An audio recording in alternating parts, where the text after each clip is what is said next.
వీళ్లే కాకుండా కొన్ని హాస్పిటళ్లలో చనిపోయిన వ్యక్తి అనాథ అయితే వాడి బాడీ పార్ట్స్ను ఎవరికీ చెప్పకుండా అమ్మేస్తారు. అలా అనాథ శవాలను మార్చురీకి రాగానే అడిగేవాడు లేడు కదా అని అలా చేస్తారు. అంతేకాకుండా అందులో అందరూ డబ్బులు పంచుకుంటారు. అందులో ఎవరి వాటావాలు వారు తీసుకొని వెళ్ళిపోతుంటారు. ఎవరికీ మానవత్వం, మట్టిగడ్డలనే మాటలు ఆలోచించరు. ఇది కేవలం ఒక వ్యాపారం. డబ్బున్నవాడికి కిడ్నీ ఇస్తారు, కిడ్నీ ఉన్నవాడికి డబ్బులిస్తారు. అంతే తేడా.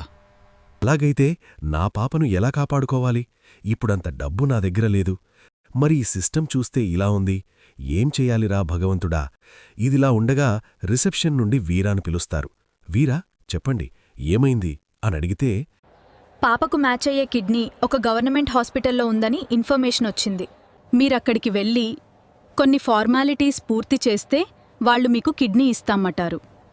అలా అక్కడికి వెళ్ళిన వీరా, నాకు హాస్పిటల్ వారు ఇక్కడికి వెళితే మా పాపకు అవసరమైన కిడ్నీ ఇస్తానని చెప్పారంటాడు.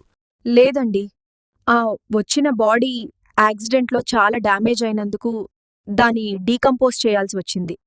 దానికి వీరా ఎంతో బాధపడుతూ అప్పుడే వచ్చిన సంతోషం కొంత సమయంలో పోయిందని చాలా బాధపడతాడు.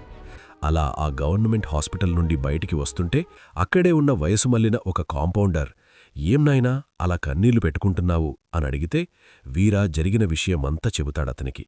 చూడు నాయనా, ఇక్కడ కిడ్నీ ఉన్నా అది నీకు దొరకదు. ఎందుకంటే ఎవరికీ తెలియని నిజమేంటంటే అనాథల వచ్చిన శవాల బాడీ పార్ట్స్ను ఎప్పుడో అమ్మేసేస్తారు. ఆ శవాలను గుట్టుచప్పుడు కాకుండా పూడ్చడమో కాల్చడమో రహస్యంగా జరిగిపోతూనే ఉంటాయి.